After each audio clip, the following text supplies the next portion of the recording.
Un fichier pouvant guider la conduite du processus électoral. La substance de l'audit livré ce jour. 22 experts et personnalités commis à la tâche. 7 jours de travaux et à la clé les faiblesses et les forces du fichier assorties de recommandations. Les détails d'un travail conduit dans la démarche inclusive dès les premières minutes de cette édition. Et pour la réussite de ces élections, votre chaîne nationale ne sera pas en marge. Défi de la campagne électorale, maîtrise du traitement et équilibre de l'information, déploiement des équipes et organisation de la nuit électorale, comment résoudre l'équation, grandes ambitions et moyens limités. Dans ce journal, nous serons avec les acteurs clés. Un hôpital de référence et un centre de radiothérapie. L'offre sanitaire s'élargit à Bobo-Dioulasso. 12 milliards pour assurer une prise en charge convenable des malades du cancer. Les images du lancement des travaux de ce centre prévu pour être érigés en 18 mois dans ce journal. Journalistes et femmes, par leur plume, elles s'imposent comme les meilleures de la profession en 2020. Des sujets d'investigation bien menés. Et voici Rabiatou Semporé des éditions Sidoya et Maïmouna Traoré de la télévision nationale, lauréate du poison dans nos boissons locales et la gestion des ordures ménagères. 2 œuvres qui ont retenu l'attention du Centre national de presse. Ce sont les titres de votre 20h qui reçoit également le professeur Jacques Semporé, membre du comité scientifique du colloque Covid-19. Bienvenue, professeur. Je reviens à vous dans un instant. Merci. Votre 20h s'ouvre avec la restitution de l'audit du fichier électoral. Un fichier qui, dans l'ensemble, présente aussi bien des forces que des faiblesses. Le point de l'audit biométrique a été fait ce 21 octobre au cours d'une conférence de presse. Le comité, par ailleurs, a formulé des recommandations tant au gouvernement qu'aux législateurs et à la CENI. Les détails avec Paul-David Bambara et Issia Kanana. Un fichier électoral qui présente de nombreuses forces, mais aussi quelques faiblesses. C'est le tableau dressé par les experts internationaux au terme de leurs travaux.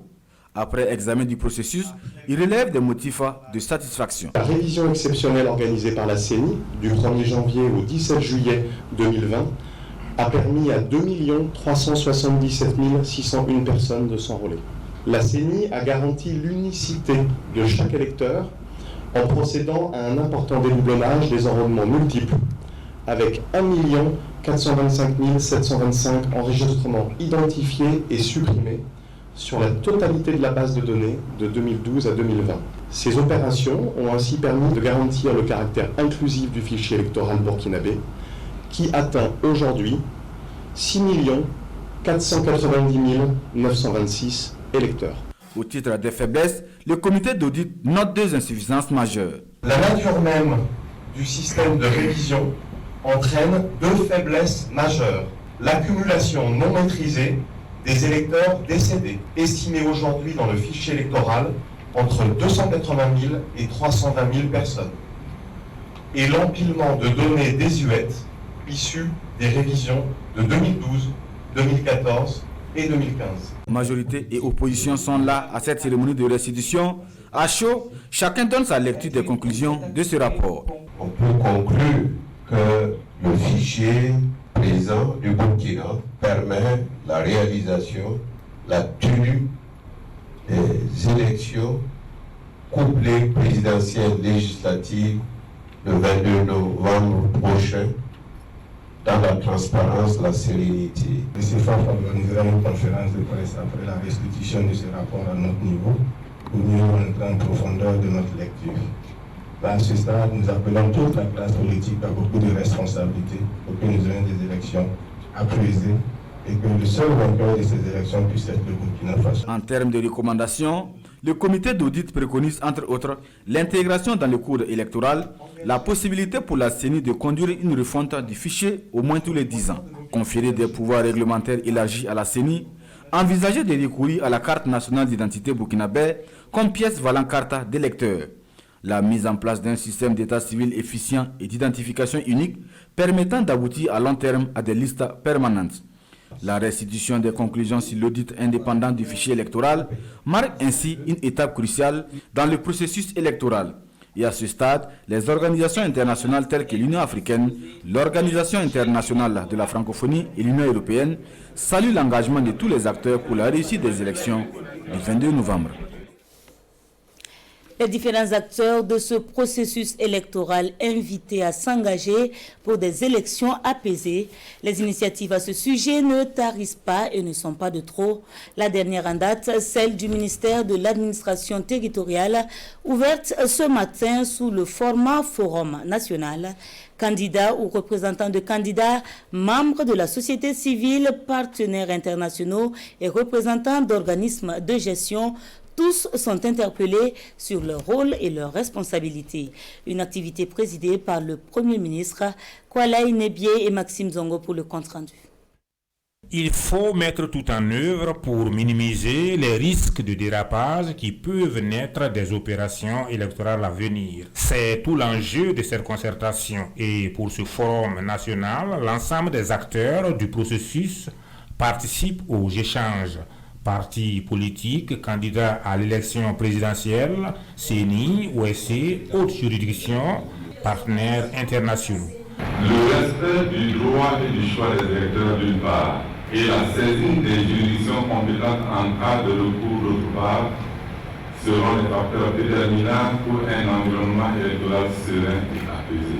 C'est pourquoi j'en appelle une fois de plus au sens élevé de responsabilité de toutes les composantes de notre pays afin d'éviter toute dérive et toute manipulation. Le point sur les préparatifs des élections, les dispositions qui encadrent le processus, les responsabilités des acteurs, bref, tous les aspects seront discutés. Le défi, aboutir à des élections transparentes, équitables, apaisées et acceptées par tous. Nous allons demander à tout le monde de parler, de s'exprimer et de faire des propositions pour que, au soir du 22 novembre, nous ayons des résultats qui ne vont pas être contestés, qui vont permettre donc aux gens, non seulement au cas où ils ne sont pas contents, d'utiliser le processus juridique qui existe, donc au lieu que nous nous trouvions dans une situation où on peut avoir donc des violences inutiles. À l'occasion de ce forum national, le président de la CENI, Newton Amerbari, a fait le point de l'état d'avancement du processus électoral. Des points saillants du chronogramme retient l'affichage dès demain 22 octobre de la liste définitive des candidats à la présidence du FASO. La publication du fichier électoral définitif également pour demain. Le tirage au sort pour l'établissement du bulletin unique le 23 octobre prochain. Et la presse nationale qui ne sera également pas en marge de la réussite de ces échéances. Elle est attendue et sollicitée sur plusieurs fronts comme acteur majeur. Et dans cette dynamique, la RTB entre bientôt dans une phase critique de diffusion et de traitement de l'information. Les ambitions ne manquent pas et la volonté de réussir est palpable tant en télé qu'en radio. Seul hic, les besoins matériels et techniques non comblés. Mais il faudra faire avec et espérer être à la hauteur des attentes. Salifou Belem, Kwalae Nebie et Vincent Kenrobeu. À la radiodiffusion télévision de Burkina, les différents services s'apprêtent à faire face aux défis de la couverture médiatique de la campagne électorale qui doit s'ouvrir le 31 octobre. Il y a les RTB2, mais au niveau de la télévision, on a mis ensemble toutes les équipes. On a 26 équipes que nous allons déployer dans les 13 chefs de région, à raison de 2 équipes en principe par région. À partir des régions, maintenant les équipes se chargeront de couvrir les meetings des partis politiques en lice dans ces différentes régions et chefs-lieux de province. À la radio, c'est le même défi, réussir à couvrir l'ensemble du territoire national. Nous avons mobilisé une vingtaine de journalistes et une dizaine d'équipes qui vont se déployer sur le terrain et nous mettrons en contribution nos correspondants provinciaux. On appellera les responsables des CPI et CSI pour nous donner des informations nécessaires et nous appellerons également les observateurs qui seront déployés dans tout le pays pour observer le scrutin. Et vous savez que nous sommes rodés dans ce système de couverture des élections. Période électorale, le moment sera crucial et le traitement de l'information soumis à l'éthique et à la déontologie dans toute sa rigueur. Nous avons pris le devant en essayant d'élaborer une charte spécifique pour ce qui est de cette campagne électorale-là. Et donc, vous allez vous rendre compte que tout ce qui est traitement de meeting et autres, il va s'agir de compte rendu. Ça veut dire que c'est les faits, rien que les faits.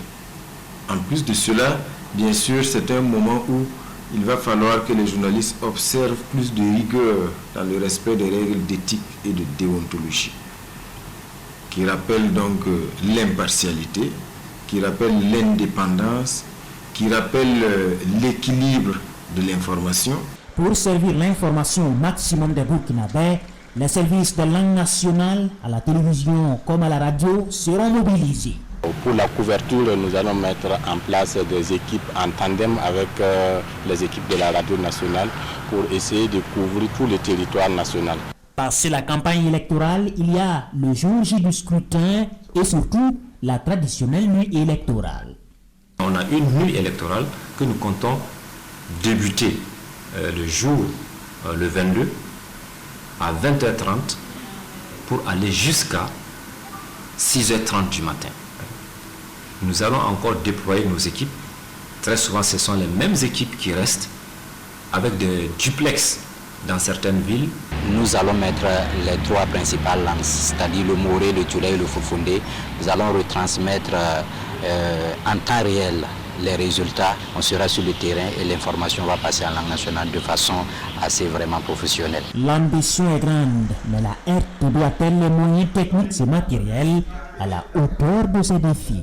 Ce que nous avons demandé pour assurer la couverture médiatique de cette campagne, nous n'avons pas pu obtenir la totalité de ce qui est demandé. Je peux vous dire que nous avons besoin de véhicules pour couvrir l'entièreté du territoire. Nous avons besoin de caméras, nous avons besoin de tables de montage, d'ordinateurs. C'est du matériel basique qu'il faut avoir pour pouvoir assurer une couverture équitable, ce qui n'est pas toujours évident. On plaide pour beaucoup plus d'équipements. Le gouvernement a fait déjà des efforts, mais comme je dis, la situation est telle que on est toujours en attente de bonnes volontés.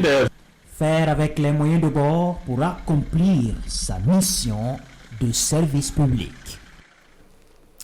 Et toujours sur les élections, les commissaires et personnels de la Commission nationale des droits humains sont en formation à Koudougou du 19 au 22 octobre. Ils sont formés sur les techniques de monitoring des droits humains en période électorale. L'objectif, c'est assurer un meilleur suivi des élections de novembre 2020 puisqu'ils seront déployés dans les 6 régions pour veiller à la prise en compte de l'aspect droits humains dans le processus électoral. Détail avec Daouda Ouattara et Oumou Sissé. Les observateurs de la Commission nationale des droits humains CNDH seront déployés dans 6 régions du Burkina, dont 4 en proie à l'insécurité. Objectif, veiller à la prise en compte de l'aspect droits humains dans le processus électoral. Mais avant, les commissaires et le personnel de la CNDH s'imprègnent des techniques de monitoring des droits humains en période électorale. Nous aurons un certain nombre d'indicateurs et que nos observateurs pourront donc suivre sur le terrain, liés notamment donc à la jouissance donc des libertés consacrées par la Constitution, la liberté donc d'information, d'aller et de venir, la liberté pour tous les candidats donc de s'exprimer, de battre campagne, mais aussi l'accessibilité donc au bureau de vote. Autant d'indicateurs qui permettront aux commissaires et au personnel de la CNDH un meilleur suivi des élections. Mais pas seulement, car d'autres défis les attendent sur le terrain. Ça va être une occasion pour les commissaires de la CNDH de s'intéresser à la votation des groupes spécifiques. Est-ce que chez nous les prisonniers votent? Et également la situation critique des déplacés internes. À cette rencontre de Koudougou, les participants burkinabés vont s'imprégner des expériences des commissions nationales des droits humains du Mali et du Niger. Une rencontre de 4 jours qui se tient grâce à l'appui financier de l'Union européenne. Et cet autre titre de l'actualité, bientôt un centre de radiothérapie pour soulager les malades du cancer. C'est la cité de Sia qui abrite l'infrastructure dont le lancement des travaux est intervenu ce 20 octobre. Fruit de la coopération entre le Burkina et l'Autriche, son coût est estimé à près de 12 milliards de nos francs.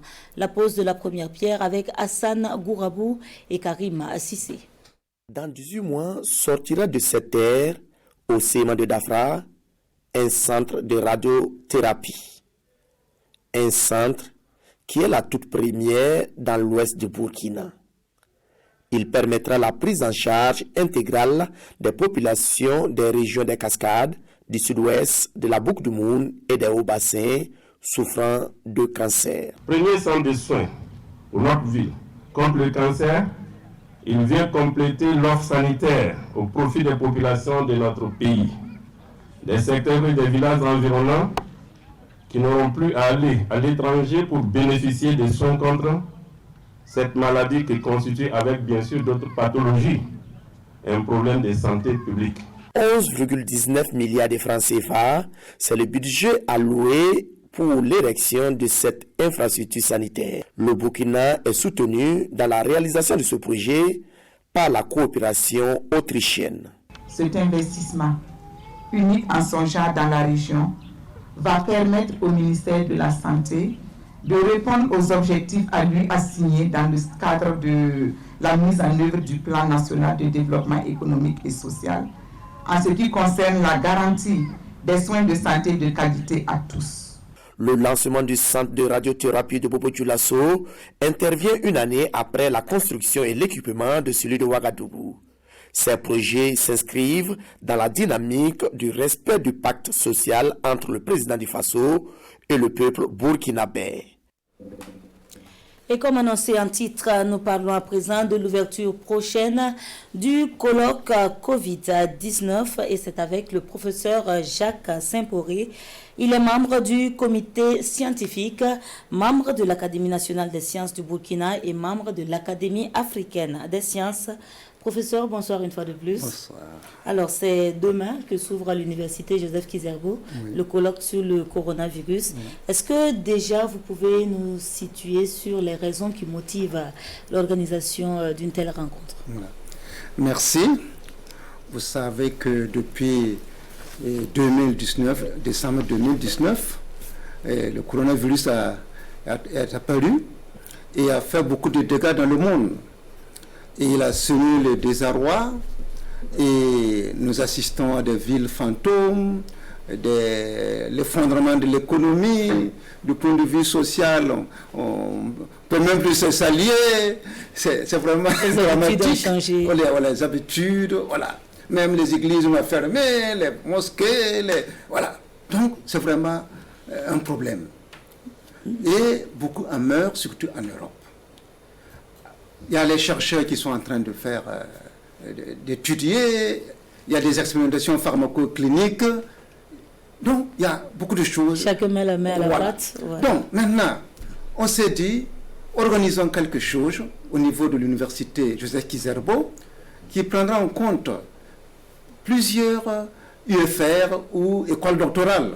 C'est surtout, on a pris les sciences exactes, la mathématique pour la modélisation de l'épidémie. Vous savez que les mathématiciens peuvent modéliser l'épidémie en disant que jusqu'à un certain point, ça va monter, ça va descendre, ça va reprendre, etc., etc. En plus de cela, il y a les chercheurs sciences biomédicales. Là, vous savez, il y a la prévention, il y a pratiquement la recherche fondamentale, il y a l'aspect clinique, prise en charge des malades, il y a les expérimentations pharmacocliniques. Et en plus de cela, il y a les sciences de l'homme et de la société, la philosophie, l'anthropologie et la sociologie, qui vont se poser la question, pourquoi cette maladie maintenant? Qu'est-ce que l'homme a fait? Qu'est-ce qu'on peut faire pour éviter cela? Est-ce qu'on a dévié de notre trajectoire? Donc, il y a toutes ces questions qui nous ont poussés à faire cette rencontre est favorisé par l'ARES et puis le pôle d'excellence africain. Donc, ces structures ont favorisé cette rencontre et demain, on va pouvoir se rencontrer. Il y aura des chocs d'idées pour que quand même viennent quand même on verra le coronavirus avec tous ses aspects. D'accord. Voilà. Alors, plusieurs problématiques qui seront soulevées. Oui. Alors, professeur, quels sont les enjeux pour le Burkina? Les enjeux sont énormes parce que ceux qui vont présenter, ce sont les fruits de leurs travaux. Et ces travaux peuvent aller de, comme j'ai dit, soit de la prévention, soit de la compréhension de la maladie, soit de l'éthique, parce que vous savez, quand un nageur se noie, c'est pas parce qu'il ne sait pas nager, c'est parce que c'est désordonné, c'est mal coordonné, donc c'est là qu'il se noie. Donc il faut coordonner la recherche, la prise en charge et même la prévention. Donc ça va nous permettre de pouvoir nous concerter, de se donner des idées et pouvoir vraiment marcher et voir dans la même direction. D'accord. Alors, le monde scientifique burkinabé, qui a sans doute aussi été sollicité au temps fort de cette crise-là, comment est-ce qu'on peut évaluer, mesurer votre contribution pour ce qui concerne le cas du Burkina? Au niveau du Burkina, il faut quand même parler, vous savez, on ne sait pas c'est quel main invisible qui nous a épargné, qui a fait que nous n'avons pas eu vraiment la prévision de ce que les chercheurs occidentaux avaient dit. Désastre. Voilà. Donc, mais je pense que aussi le peuple s'est discipliné avec les mesures de distanciation, disons les masques, etc., etc. Je pense que les Burkinabés ont contribué et surtout l'aspect médical pour la prise en charge. Quand on regarde quand même, on ne peut pas se plaindre par rapport aux autres. Quand on regarde le nombre de décès, et je pense que quand même, ils ont vraiment suivi, malgré nos moyens très limités. On a quand même, je pense que du point de vue recherche et du point de vue clinique, et les chercheurs burkinabés ont travaillé. Vous parlez tantôt de prévention, et on sait qu'il y a l'harmattan qui s'annonce. Dans d'autres pays européens, on parle de deuxième vague. Est-ce qu'il faut craindre également une situation similaire au Burkina quand on constate aussi qu'il y a un relâchement au niveau des mesures barrières dans la société? Il y a des risques. Je ne veux pas être un prophète de malheur, mais il y a des risques, surtout les circonstances. Nous rentrons, comme vous avez dit, dans l'harmattan. Et en plus de cela, il y a la campagne électorale. Et tout le monde est excité et parle haut et fort. Mais il faut faire attention pour respecter les normes, les règles avec les bavettes, avec les distances. La désinfection des mains. Voilà, les mains. Parce que sinon, on peut avoir la victoire, mais on aurait du mal à gérer la maladie après. Donc, il faudra qu'on veille là-dessus. D'accord. Alors, dernière question, professeur, vous êtes chercheur, vous côtoyez des chercheurs, vous êtes au parfum de ce qui se passe dans le monde de la recherche, et on sait que beaucoup de pays espèrent en tout cas un vaccin pour pouvoir venir à bout de cette crise. Aujourd'hui, à quel niveau peut-on situer les recherches scientifiques? Dans plusieurs pays, il y a certains qui ont déclaré qu'ils ont trouvé le vaccin, ils se sont même vaccinés, d'autres disent qu'ils sont vaccinés mais ça n'a pas marché, d'autres sont à la recherche, d'autres prévoient que peut-être janvier 2021, il y aura des vaccins. Donc, on ne sait pas. Vous savez que derrière aussi, c'est vrai que c'est l'humanité qu'on veut sauver, mais parfois aussi, il y a des gens qui voient un peu de gain derrière. C'est ça le problème. Parce que celui qui va trouver le vaccin aura certainement le marché, il aura peut-être même le prix Nobel en médecine, donc il y a l'honneur derrière, il y a tout un tas de choses. Donc, mais quand même, on peut penser qu'il cherche à sauver l'humanité. Donc, on peut dire qu'il y a plusieurs types de vaccins, et ces vaccins, on ne sait pas qui sera le premier à pouvoir donner. La Chine avait dit qu'il avait trouvé, maintenant c'est silencieux. Et les États-Unis ont dit qu'ils ont trouvé, c'est silencieux. Même en Europe, ils disent que les Italiens aussi disent qu'ils ont trouvé. Ils disent même que ce n'est même pas un virus, mais c'est une bactérie. Bon, voilà. D'accord. Alors, on va rester donc dans l'espérance, professeur. Oui. Alors, merci à vous d'être venu sur ce plateau. Je rappelle que vous êtes le professeur Jacques Saint-Poré et vous êtes membre du comité scientifique. Et demain s'ouvre à Ouagad, le 22 et 23 octobre, le colloque scientifique sur le coronavirus avec le thème « Réagir à la pandémie, contribution croisée de 3 réseaux d'enseignants, chercheurs, mathématiques, sciences médicales et biologiques, sciences humaines et sociales. » Dans un autre registre et pour une meilleure circulation des personnes et des biens par l'application des textes communautaires, la Cour de justice de l'UEMOA plaide. C'est à l'occasion de sa rentrée judiciaire effectuée ce 21 octobre. Le compte-rendu de la cérémonie solennelle avec Urbain Benito Somé et Nathalie Kaouri. Une nouvelle année commence à la Cour de justice de l'Union économique et monétaire ouest-africaine. C'est une rentrée judiciaire sobre et simple, mais en solidarité avec les citoyens de l'espace communautaire. Des citoyens qui souffrent encore de la non-application de certains textes de loi, dont celui relatif à la libre circulation des personnes et des biens. Lorsqu'ils décident de voyager aujourd'hui dans notre espace, le citoyen a la hantise de toutes sortes de chicanes. Alors, au nom de la libre circulation des personnes, des biens, des services et des capitaux, il devrait se sentir à l'aise. Lorsque l'agent de sécurité aux frontières discrimine les citoyens et viole ce principe et du coup retarde la construction d'un espace que les peuples, eux, ont déjà créé et qui devrait être un havre de paix. Les peuples ont toujours honoré les frontières. Ils sont dans la communauté avant que cela ne soit décidé au sommet. Il ne reste qu'à faire correspondre le droit aux faits. Faire correspondre le droit aux faits, c'est en cela que la Cour de justice de l'UEMOA pourra atteindre l'efficacité dans son fonctionnement.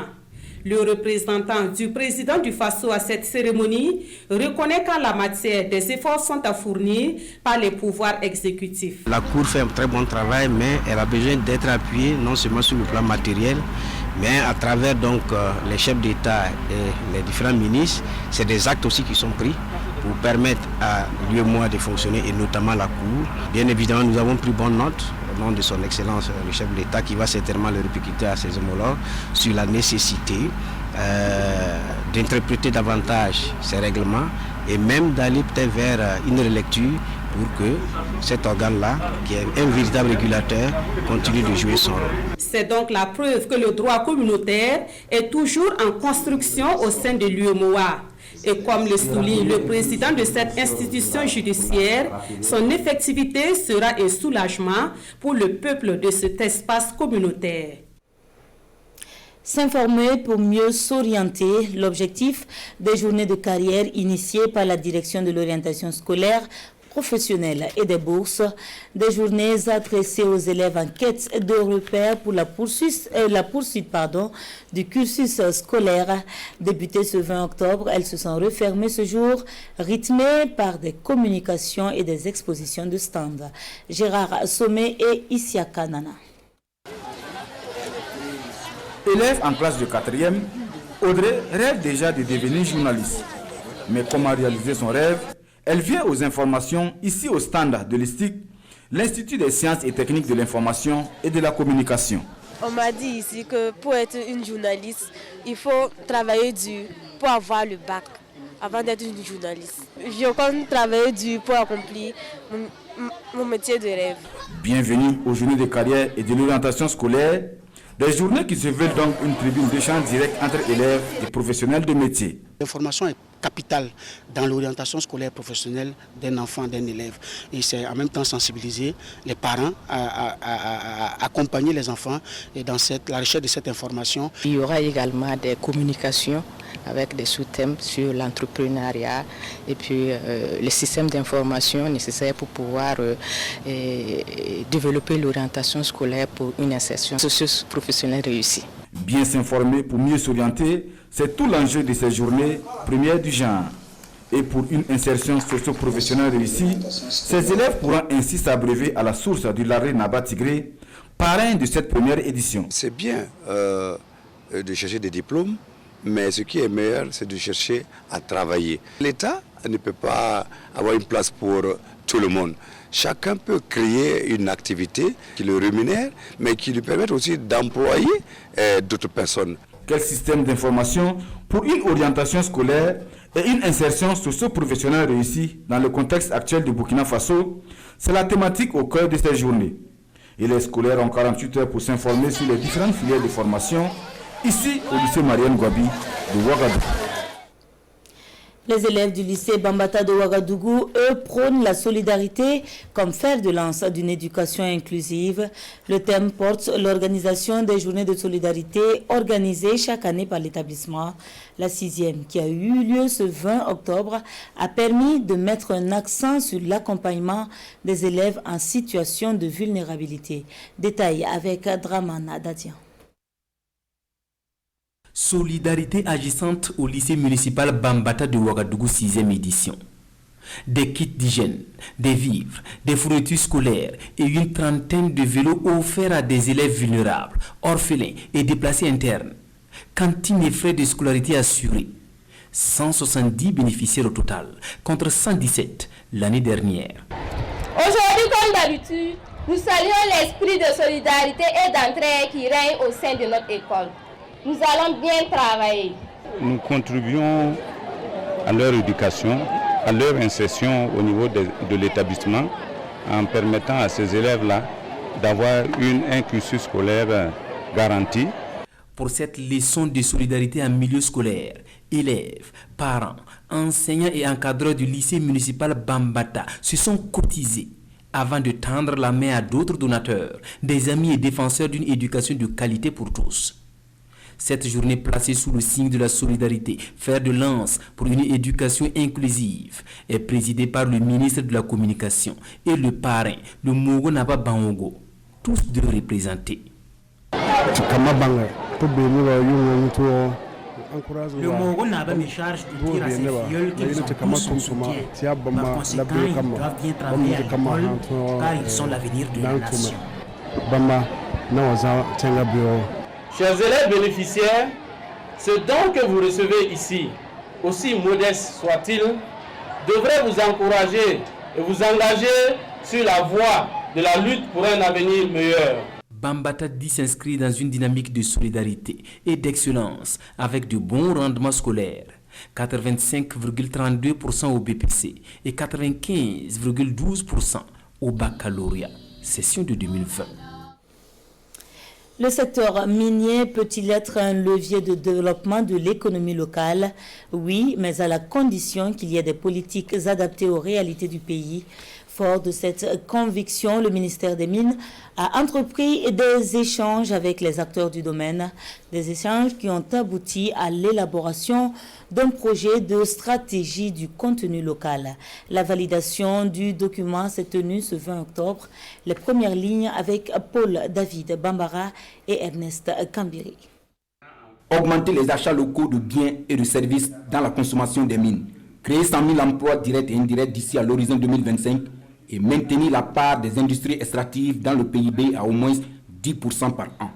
Telles sont les prévisions du ministère des Mines et des Carrières dans sa stratégie nationale du contenu local. Ce document est en cours de validation avec pour objectif la promotion du développement de l'économie locale à travers le secteur minier. Notre souhait est qu'il y ait cette validation consensuelle et qu'à partir de la stratégie qui va tracer les grandes lignes, j'allais dire la feuille de route pour la promotion du contenu local, nous puissions prendre des mesures. Le secteur minier étant transversal, la stratégie nationale du contenu local se veut inclusive et au ministre de tutelle d'inviter toutes les parties prenantes, surtout les entreprises locales, à mieux s'organiser afin d'être plus compétitives. Lorsqu'on parle de contenu local, généralement, on pense que c'est de la responsabilité unique et entière du ministère des Mines et des Carrières. Or, il s'agit pour les différents secteurs de production de se mettre en ordre de bataille pour considérer le secteur minier comme une opportunité d'affaires. Cette stratégie nationale qui trace les grandes lignes de promotion du contenu local dans le secteur des mines est assortie d'un plan d'action triennal 2021-2023. Coût de mise en œuvre, environ 30 milliards de francs CFA. Ce document propose plusieurs actions de développement de l'économie locale, dont un programme d'appui aux petites et moyennes entreprises locales évoluant dans le secteur minier au Burkina Faso. Familles d'éleveurs, elles sont victimes des effets cumulés de la soudure pastorale, du Covid-19 et de l'insécurité.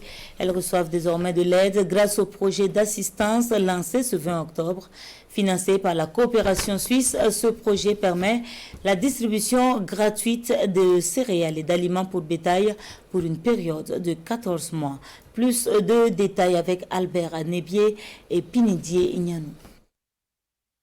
Ces éleveurs du Sahel sont confrontés aux effets des soudures pastorales, de l'insécurité et de la pandémie à Covid-19.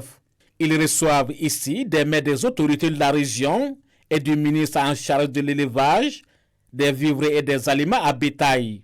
Une cérémonie qui marque le lancement officiel du projet d'assistance aux familles des éleveurs confrontés aux effets cumulés de la soudure pastorale, de l'insécurité et de la pandémie à Covid-19 dans le Sahel du Burkina. Le projet aura une phase d'urgence qui consiste à accompagner 1997 éleveurs vulnérables, issus de communautés de déplacés, issus de victimes d'inondations, issus de femmes chefs de ménage éleveurs. Ce projet vient en appui aux actions de l'État burkinabé pour résoudre la capacité de résilience des éleveurs du Sahel, selon le ministre en charge de l'élevage, d'où l'apport du ministère à ces éleveurs avec 5 tonnes d'aliments à bétail. Le gouvernement, depuis le 2 avril, après le discours du chef de l'État, nous avons pu avoir mobilisé des fonds à hauteur de près de 5 milliards et 600 qui nous ont permis déjà de positionner des médicaments. Vous avez vu on vient de faire une vaccination à travers l'aide de réseau. Et nous avons également au niveau de l'État opérationnalisé la vaccination gratuite. C'est une première au Burkina Faso. Nous venons de lancer la vaccination contre la péripneumonie contagieuse bovine, très prochainement contre la variole aviaire et la Newcastle, la maladie de la Newcastle. Et ça, c'est pour plus de 2,5 milliards qui ont été mobilisés par l'État. Le projet est financé par la coopération suisse avec une durée de 14 mois. Plus de 10 000 bovins, 20 830 petits ruminants seront vaccinés. 2 années de formation sanctionnées par des soutenances de thèmes de recherche. Nous sommes à l'Institut des sciences et techniques de l'information et de la communication. 38 étudiants se sont prêtés à cet exercice du 20 au 21 octobre. Une de nos équipes a choisi de suivre le développement du thème relatif à la plateforme Synergie. Voyons cela avec Ismaël Diloma-Silima. Série de soutenances à l'ISTIC, l'Institut des sciences et techniques de l'information et de la communication. Ils sont 38 étudiants qui doivent présenter leur travail dans les domaines du journalisme, de la communication et des techniques audiovisuelles. Parmi les premiers à se lancer, il y a Jean-Paul Nikiema. Son travail porte sur la plateforme Synergie qui était destinée à la diffusion des programmes à la télévision du Burkina. Nous avons dans ce thème-là essayé de comprendre, de rechercher les difficultés qui ont miné l'abonnement de cette plateforme. Et nous avons vu que les difficultés étaient à plusieurs niveaux, d'abord au niveau du personnel, au niveau de l'administration, au niveau des fournisseurs locaux et même au niveau de la plateforme Synergie. Ainsi, à travers ces difficultés que nous avons énumérées, nous avons dit qu'il était vraiment temps pour la télévision de se doter d'un dispositif adéquat de production, dont nous avons proposé une autre plateforme de lecture, en l'occurrence Avid Interplay. À l'issue de la présentation et de l'appréciation du jury, le travail de Jean-Paul Nikiema est sanctionné par la note de 17 sur 20. Le ministre de la Communication a fait le déplacement pour encourager les impétrants et apprécier leur travail. Au final, je crois que ce qui est important, c'est la mise à disposition d'un capital humain de qualité qui va bien sûr renforcer les différentes rédactions et participer à élever le niveau des contenus au niveau de nos médias. À noter que ces soutenances viennent couronner 24 mois de formation à l'Institut des sciences et techniques de l'information et de la communication. Une école qui ouvre ses portes pour accueillir de nouveaux étudiants au titre de l'année académique 2020-2021. Elles sont également journalistes professionnelles exerçant dans les médias publics. Au nombre de 3, elles ont réussi la prouesse de s'illustrer au concours des meilleurs journalistes du centre de presse Norbert Zongo. Le premier prix est remporté par les éditions Sidoya grâce à Rabiatou Saint-Poré. Son œuvre traite du poison dans nos boissons locales, de quoi attirer l'attention sur ce que nous consommons À sa suite, Maïmouna Traoré de la télévision nationale met le doigt sur la gestion des ordures ménagères dans la ville de Ouaga, ce qui lui vaut le 2e prix. Les différentes remises avec Bernard Koumbelem et Mariama Tamboura. Rabiatou Sempouré des éditions Sidoya est élue meilleure journaliste femme 2020 au Burkina Faso. Elle est également lauréate du prix de la meilleure journaliste dans la catégorie presse écrite. Avec ces prix, elle empoche la somme de 1 500 000 francs CFA, 2 trophées et 2 attestations. L'article est intitulé « Boisson locale du poison dans nos zones pour Bissap » avec 3 points de situation. Et c'est l'histoire des produits chimiques dans des chassés de 10 grammes que les femmes utilisent dans la fabrication de leurs boissons locales. Elles utilisent ces produits pour en fait substituer le sucre naturel. Donc j'ai essayé de suivre la piste pour aller voir où est-ce qu'on peut en trouver, on s'en procurait dans les marchés. Et une fois que j'ai obtenu ce produit, je l'ai amené directement au laboratoire national de santé publique pour des analyses. Maïmouna Traoré de la télévision du Burkina avec une production sur la gestion des ordures ménagères dans la ville de Ouagadougou est lauréate du prix de la meilleure journaliste dans la catégorie télévision. Au-delà de ma personne, c'est le mérite de toute la télévision du Burkina qui est reconnue. Parce que quand on dit un travail à la télé, un reportage télé, c'est toute une équipe. Donc je remercie l'ensemble des techniciens, tous ceux qui ont œuvré à ce que je puisse réaliser le reportage. Remercier les responsables de la RTB qui ont cru au projet et qui ont mis les moyens à ma disposition pour que je puisse tourner le reportage. C'est quand même des sujets à haute valeur sociale. Vous voyez, la brigade va travailler quand même. C'est un sujet qui touche directement la santé publique. On se demande comment est-ce que dans un État, on peut laisser circuler des substances aussi toxiques. Mariam Betraogo des éditions Sidoya reçoit un prix d'encouragement. Son reportage porte sur les enfants nés de la prostitution. À cette édition du prix de la meilleure journaliste du Burkina Faso, 25 œuvres étaient soumises à l'appréciation du jury. Des juges qui ont déploré la confusion des genres journalistiques. 21h, vous aurez votre magazine Feu rouge, feu vert sur l'importance du contrôle technique des véhicules. 21h30, le service des sports vous retrouve avec Jean-Modeste Ouedraogo pour Sportbox. Moi, je vous dis à demain, Dieu voulant. Merci de nous avoir suivis. Bonsoir.